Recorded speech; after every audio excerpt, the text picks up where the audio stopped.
तो हेलो भाई लोग, कैसे हो आप सब। क्योंकि आज हम बात करने वाले हैं सिर्फ और सिर्फ पुष्पा के बारे में। और मैंने ये मूवी पूरी तरह से और डिटेल में देख डाली है। और भाई मैंने पहले बोला था कि ऐसी मूवीज हर बार नहीं आती है, सालों में एक बार या फिर 2 सालों में 3 सालों में एक बार ऐसी मूवी आती है जो मूवी नहीं होती बल्कि लोगों के लिए वो फेस्टिवल बन जाता है। तो वैसा ही कुछ हुआ है पुष्पा 2 के साथ, पुष्पा 2 द रूल के साथ। क्योंकि भाई इस फिल्म ने बॉक्स ऑफिस फाड़ के रख दिया है। और जहां मैं मूवी देखने गया था, मैंने आज तक अपने 4-5 साल या फिर 8 साल जब से मैं जा रहा हूं मूवी देखने, तब से ऐसी भीड़ और ऐसी तबाही किसी भी मूवी के लिए नहीं देखी है। और जहां पर मैं मूवी देखने जाता हूं ना, वहां पर ऐसा पहली बार हुआ है कि भाई उस थिएटर के अंदर ब्लैक में टिकटें बेची गई है। और थिएटर के अंदर मैं इतना चिल्लाया हूं, इतनी सीटियां बजाई है कि गला दुखने लगा है।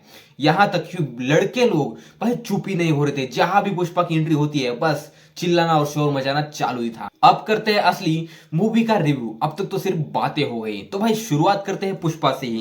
क्योंकि फिल्म की शुरुआत और अल्लू अर्जुन की जो एंट्री होती है इतनी बेहतरीन और इतनी जबरदस्त दिखाई है। लेकिन उस एंट्री में भी एक डिटेल है, पता है? क्योंकि पुष्पा 30 दिन तक ट्रैवल कर जापान में जाता है चंदन की लकड़ी लेकर, और उसके ही अंदर जापानीज लैंग्वेज भी सीख ही लेता है 30 दिन के अंदर अंदर। क्योंकि ये पहले सीन में सुकुमार ने दिखाया। लेकिन वहां पर पुष्पा ऐसे अंदाज में क्यों जाता है? वो एक मजदूर के अंदाज में होता है, पूरी तरह से सर के ऊपर एक रुमाल बांधा है या और लुंगी पहनी हुई है, वही गंदा शर्ट है। ऐसी हालात में पुष्पा आखिर जापान पहुंचा ही क्यों? ये सारी बातें क्वेश्चन तो उठाती है, लेकिन वहीं से पुष्पा गिर जाता है पानी में। और वहीं से कहानी आ जाती है अपने पुष्पा भाव के ऊपर, असल में मेन चीज के ऊपर। अब पुष्पा की शादी हो चुकी है, श्रीवल्ली है, श्रीवल्ली अपना रुआब झाड़ती है। पुष्पा वो अपना जो भी हर रोज का काम होता है वो सारा का सारा निपटा देता है। कहानी की बात करूं तो भाई कहानी कोई नई नहीं है, एकदम सिंपल और एकदम कुछ ऐसा भी नहीं है कि आपको समझ में ही नहीं आई। ये सलार जैसी कहानी नहीं है। यहाँ पर पुष्पा की कहानी एकदम सरल और सटीक है, जो कि आपको एक बार देखने से ही समझ में आती है। और इससे पहले मैंने जो वीडियो बनाया है उसके अंदर मैंने समझाया है कि यहाँ पर बात इज्जत और ईगो की है। और यहाँ पर पुष्पा का जो ईगो, जो भी कोई हर्ट करता है ईगो, बस पुष्पा उसका पासा ही पलट देता है। सॉरी यार अल्लू अर्जुन, आपके इतने बेहतरीन और इतने जबरदस्त एंट्री सीन थे, मैं उसके ऊपर पूरी तरह से चीख नहीं पाया, सीटी नहीं बजा पाया, क्योंकि यार गला दुखने लगा था। भाई अल्लू अर्जुन ने पूरी तरह से फाड़ के रख दिया है, सिनेमा का पर्दा फाड़ के रख दिया इस बंदे ने। पहले ही फिल्म से पुष्पा 1 से ही नेशनल अवार्ड जीत लिया, और भाई पुष्पा 2 से इंटरनेशनल अवार्ड जीतने वाला है बंदा। क्योंकि यहां पर अगर मैं देखूं तो भाई पुष्पा 1 से इतना बेहतरीन परफॉर्मेंस, इतना जबरदस्त परफॉर्मेंस दिया है अल्लू अर्जुन ने, भाई पर्दा फाड़ दिया, सब कुछ फाड़ दिया पुष्पा ने। बात करूं यहां पर मैं स्क्रीन प्ले और भाई डायरेक्शन की और राइटिंग्स की, सुकुमार को सैल्यूट है यार, सैल्यूट है उस बंदे को। इसने इतना टाइट स्क्रीन प्ले रखा है।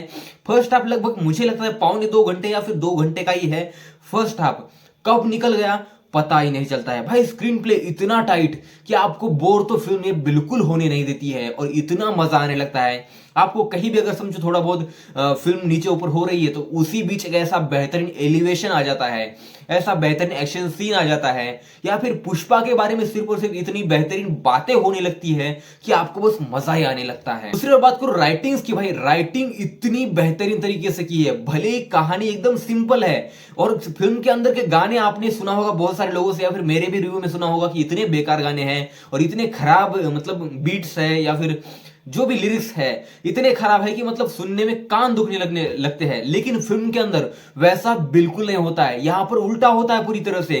क्योंकि फिल्म के अंदर जो भी गाना चलता है सिचुएशन के हिसाब चलता है, वो किसी को वाला गाना हो, वो किसी सॉन्ग हो, या फिर फीलिंग सॉन्ग हो। फीलिंग सॉन्ग तो इतनी बेहतरीन तरीके से यहां पर फिल्म के अंदर फिल्माया गया है कि आपको लगता ही नहीं कि ये बेकार सॉन्ग। किसी सॉन्ग से भी आप बोर बिल्कुल नहीं होते हो, क्योंकि वो किसी की वजह से पुष्पा भाऊ फिल्म के अंदर किसी का पासा ही पलट देता है। इसलिए मैंने बोला कि भाई सुकुमार को सैल्यूट है उस बंदे को, क्योंकि इसने इतनी बेहतरीन तरीके से राइटिंग की है कि आपको फिल्म के अंदर कहीं भी बोरियत फील नहीं होती है। और डायरेक्शन इतना बेहतरीन है, या फिर अल्लू अर्जुन का उप वाला जो मूव्स है वो इतना बेहतरीन तरीके से यूज किया है फिल्म के अंदर। आप जब फिल्म देखोगे तो उसे आप भी फील करोगे। वो यात्रा वाला सीन इतना जबरदस्त और औरतों को इज्जत देने वाला सीन है वो, जहां पर अल्लू अर्जुन वो साड़ी क्यों पहनते हैं, वो अंबे का अवतार क्यों लेते हैं, उस काली माँ का अवतार क्यों लेते हैं, ये सारी चीजें बहुत ही बेहतरीन तरीके से डिटेल में समझाई गई है।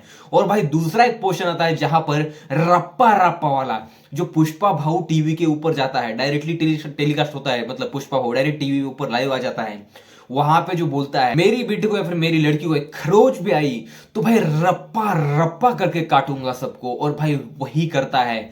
और जब वो लास्ट वाला सीन आता है यार, रोंगटे खड़े हो रहे थे, चिल्लाना बंद नहीं हो रहा था। और उस सीन के अंदर एक पॉइंट ऐसा आ जाता है जहां पर हमें लगता है कि यार अब बस हो गया यार, मतलब अब रुक गया पुष्पा और सब कुछ खत्म हो गया। लेकिन वो रुकता कहां है भाई, वो डायरेक्टली उस जो गुंडा होता है उसके अंदर वो त्रिशूल घुसा देता है। और त्रिशूल वाला सीन इतना बेहतरीन है, इतना बेहतरीन है, इतना बेहतरीन है कि उसे देखकर ना मुझे ऐसा लग रहा है कि मैं बार बार 2-3 बार और मूवी एक बार देखूं ही पुष्पा, और 2-4 बार इसका रिव्यू दोबारा कर दो आपके लिए, क्योंकि वो रप्पा रप्पा वाला जो सीन था ना भाई मुझे बहुत जबरदस्त लगा। और फिल्म की एंडिंग में काफी अच्छी की है। और पार्ट 3 की शुरुआत जो है पार्ट 2 के अंदर पहले ही शुरू होती है। जब पहला सीन आता है मुझे लगता है वही पार्ट 3 का ही सीन था।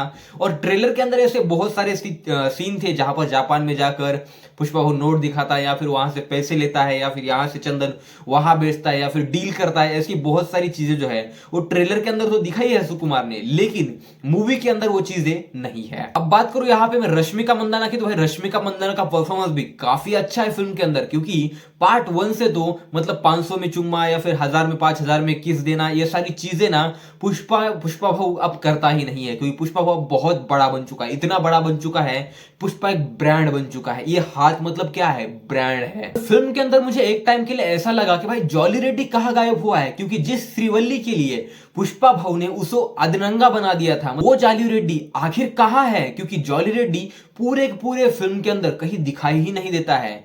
मेरे साथ में जो मेरा दोस्त था उससे मैंने पूछा भाई जॉली रेड्डी कहां, दिखाई नहीं दे रहा है, क्योंकि पार्ट 1 के अंदर तो दिखाया था कि वो बहुत ही जल रहा है, मतलब बदले की आग में जल रहा है। यार उस कैरेक्टर को हम कैसे छोड़ सकते हैं। फहद फासिल भाई वो बंदा है कि भाई वो एक्टर है कि एक्टर का मसाला है, पता नहीं एक्टिंग करता है कि एक्टिंग में मसाला डाल देता है।